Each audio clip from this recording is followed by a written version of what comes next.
Good morning, folks. Another waterscape, I think. Great thing about waterscapes is that the water gives a sense of calm, peace, unless you're doing a seascape. But lake painting. This is a piece of Saunders water for £90, cold pressed, so not hot pressed. So it's not that smooth, but it's got a good bit of roughness with it. So first thing to do is to wet the paper all over. Our lovely sunny weather has come to an end last night. Heavy rain, and it's raining now, but very, very warm, humid. I'll enjoy it while it lasted. Got me out of cutting the grass this morning today. Okay, usual palette. So if you're a beginner, this is Gambos. I usually use cadmium yellow pale, but I had this tube and I'm going to use it. A friend gave it to me with a lot of other stuff. So Gambos, raw sienna, alizarin crimson, light red, ultramarine, burnt umber, Payne's grey. That's the blue cast one. I'm not keen on that. And the burnt sienna. Hakes or harkes. Apparently, that's how they're pronounced. We'll get in with our hake.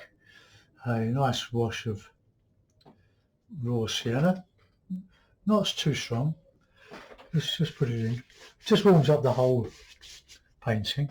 Now, since we're going to do water again, I'll try not to do anything too similar to the one I did yesterday, which is doing all right. It's on. I put it on the Romance and Disciples Facebook page as well. Some good stuff coming up there now. After the several years it's been running.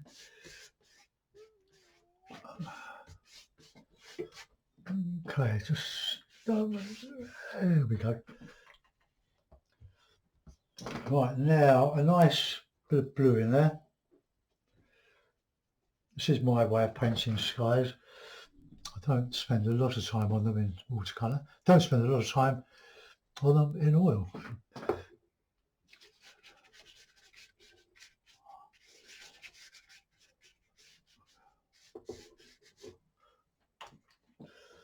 And we'll just put this in here. So we've got a nice deep blue there. That's not enough. Let's and what you put in the sky, put in the foreground. This all dries a lot lighter. You have to make allowances for that. Okay.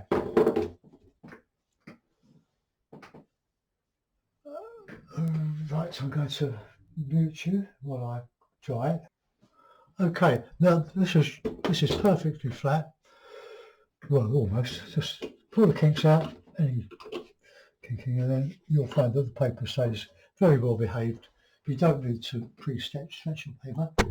If you mess up on some very expensive Arches paper, say £200 weight Arches or Saunders Waterford, when it's dry, you can soak it in some water and some clean water, and the paint will lift out and it'll go almost back to the white. I just turn, if I do one and it goes a bit wrong, I just turn it over and paint on the other side. But if I put it up for sale, then I'll put a bit of acrylic over the old painting that I don't like. Right, so a bit of background. Bit of Payne's grey, bit of blue. So this will give the distance.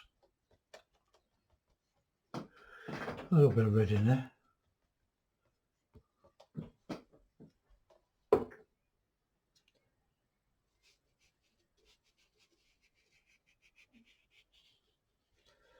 Hills.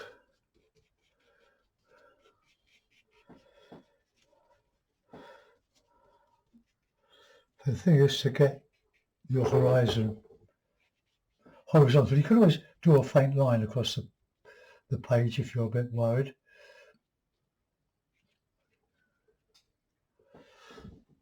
Okay, that'll do. And I have done rather a lot of these sort of paintings, but they always seem to go down well. So we're going uphill a little bit so we can just compensate for that. Okay, we'll let that dry off a bit. Getting a little bit of a cauliflower there. While that's drying off, we're going to do a bit of foreground. A bit of burnt sienna. Love burnt sienna. Use a bit of Payne's grey with that. And a bit of yellow ochre. Why not?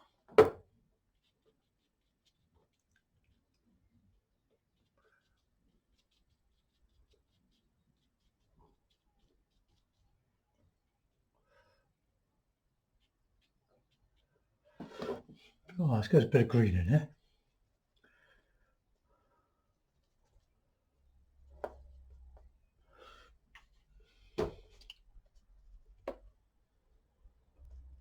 Too much water on that.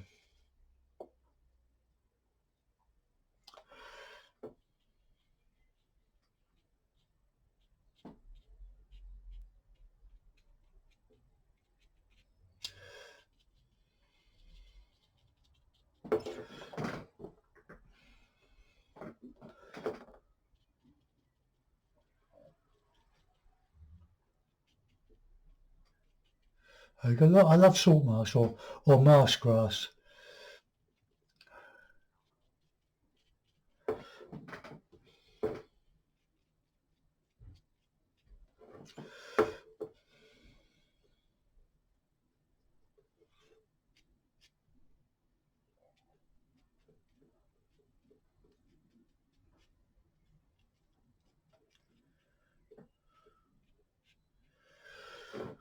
Just trying to create a bit of an impression of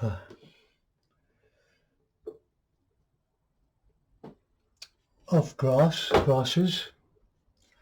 Move that down a bit, or up a bit.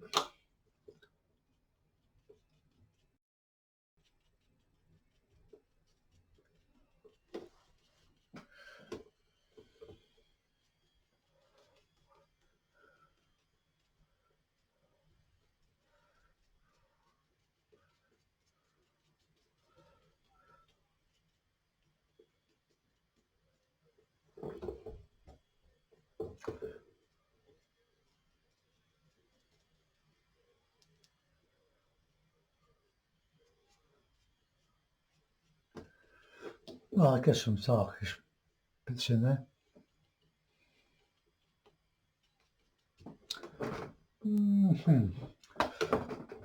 Right, okay, there's a bit of Payne's grey in there, and burnt sienna.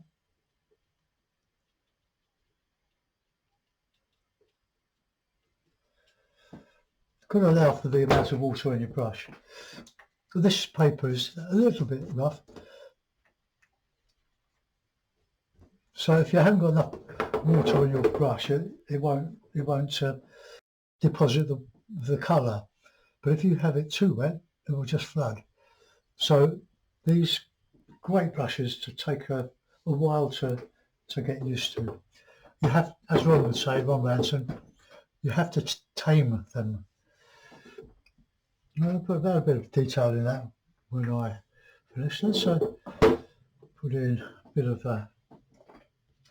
I'm going to dry that across this. I want to go up there with some lovely green trees. So that's, right, that's nice and dry. We'll need to put some more planes in the back, not aeroplanes, but perspective planes, slightly warmer, bit of burnt sienna. Come over this way.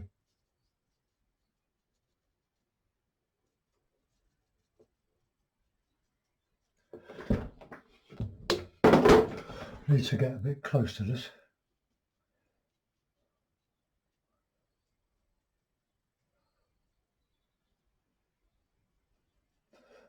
Got another nice colour on there, bit of grey.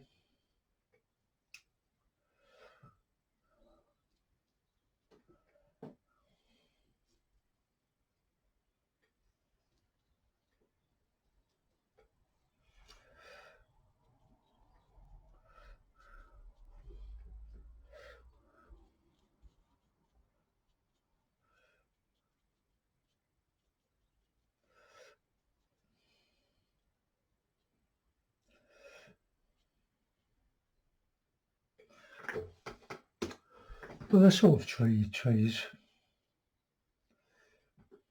We'll get some heavier stuff in there, so Payne's grey and green. Lovely rich Cambodge green.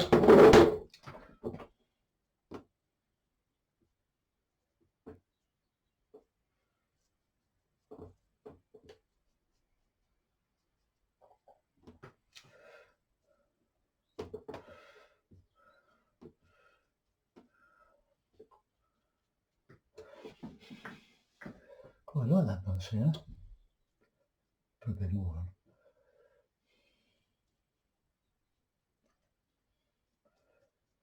on. Right, let's I can put an island sort of in there.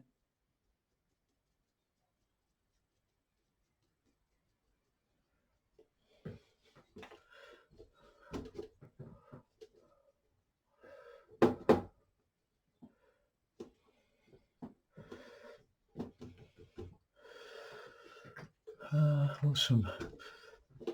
put some Payne's grey up, but it's got quite wet.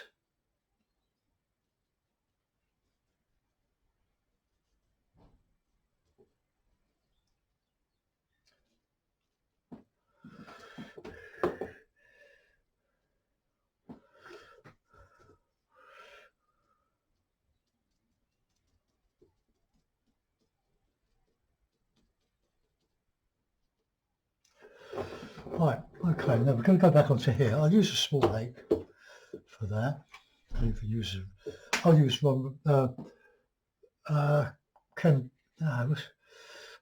the Irishman. Oh, I can't remember his name. I'm always forgetting names now.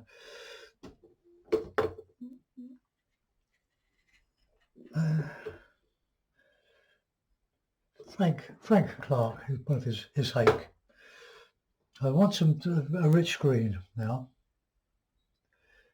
with Payne's grey.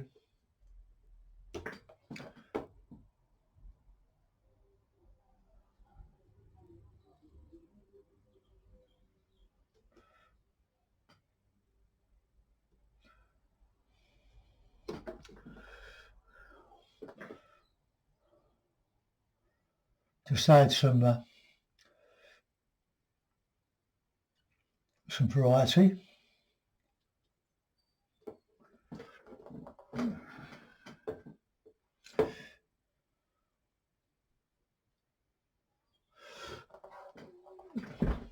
All right, okay.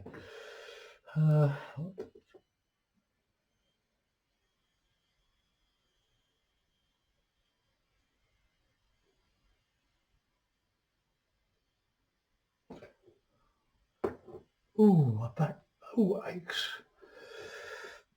We had some fencing replaced on Tuesday and I broke it all up, all the palings yesterday. I burnt a lot of them with my grandson, but I've got loads more. But this week I won't be able to do it. It's it brightens up this afternoon. So I must have trampled or broke up about 100 palings. Just the wide things that you nail to the arras rails. And they're bone dry. So it made me backache. Right. Okay, I might put some of that in there, but it's got to be a really rich green. Another thing about you can use impasto with over dry paints, of course. Impasto, when your paints get nice and sloppy like mine are, you because I keep them in a jiffy bag, or a document case with one of them, the Ziploc bag. There's a piece of toweling in there that is what I regularly spray with water to keep the paints nice and workable.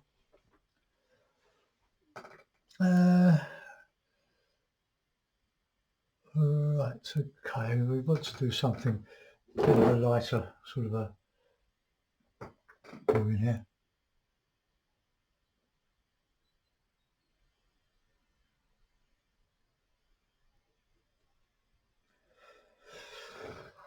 Okay,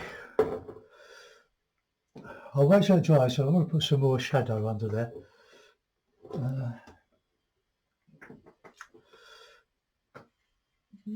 Now, with a clean brush, just leave a gap.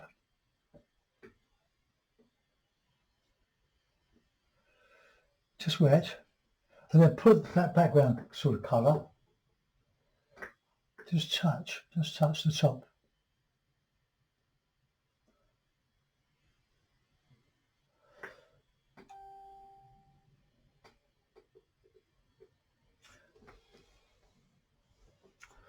Okay, we can let that go. I can, if that doesn't work very well, it's a bit spiky, I can just run a clean hake through there and just lift out. Right, okay, now I'm going to dry that again. I've just added a couple of bits here and there. I forgot to unmute, well, to freeze or pause the recording. I was saying that you can get some nice neat yellow, almost impasto, and you can go over it and lighten.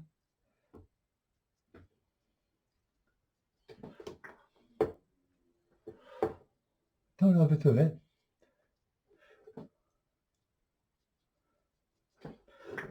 Right, now we're going to put a little bit of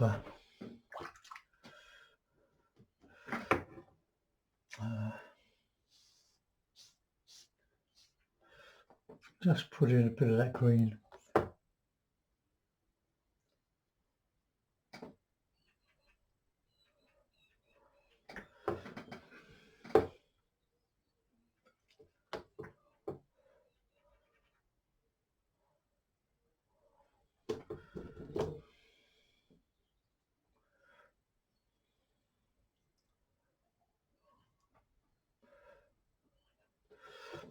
Right, and I can modify that.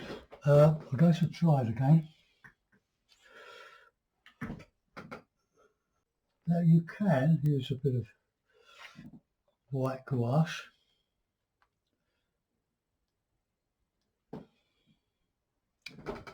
Just have to wet it just to melt it a bit.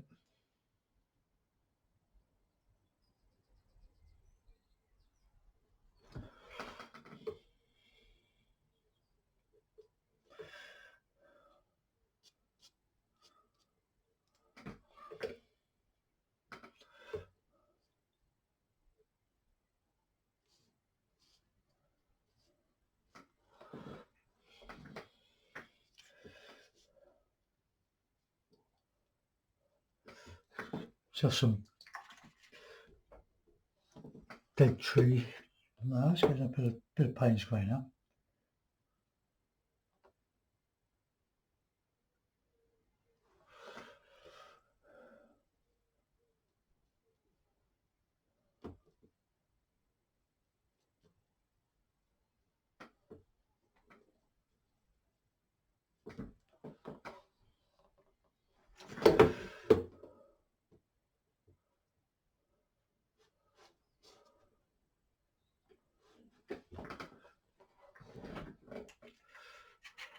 Right, let's get the clean hake.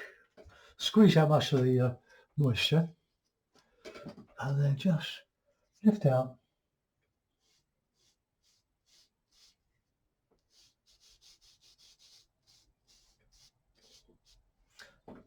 There we are. Just gives that one. That's fine. That's quite works. Right,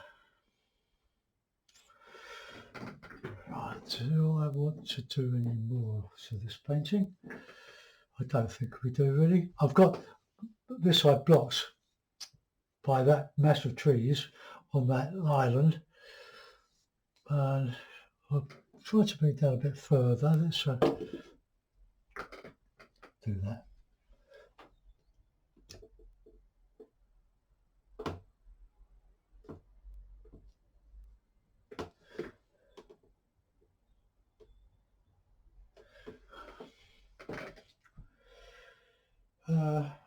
I think I'm going to leave that.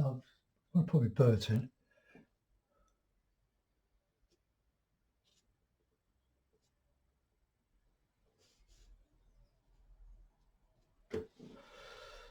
Okay, so I'm going to leave that. Putting them out. Oh, better sign it. Always sign your work, even if you don't like it. Somebody just might give you money for it.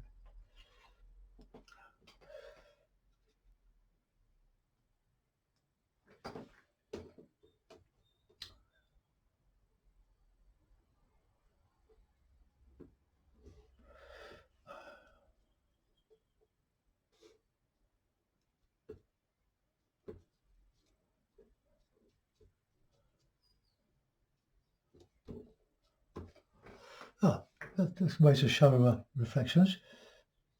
Put a bit of glass up and bring it down. And it just says reflections. Now you can see why I painted the bottom of it blue.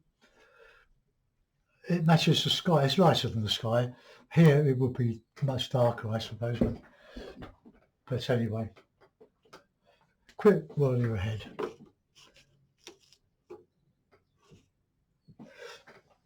So if your painting is, or your horizon is a bit crooked, you can straighten it up in a mount. Quite pleased with that. Hope you like it, folks. I'm going to go out to brighten it because the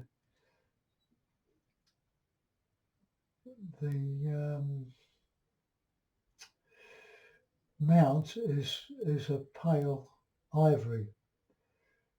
Now let's see if we can just. That's too light.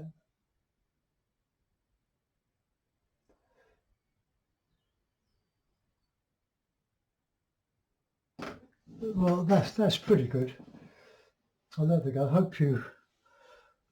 Oh, I know. I just want to put a bit of a trunk in there, don't I? It's getting very dark.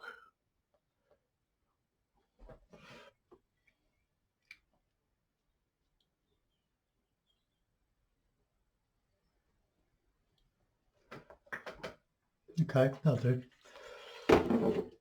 Oh, it's come over very, very dark. I'll get this uploaded for you and I'll see you later. Bye bye.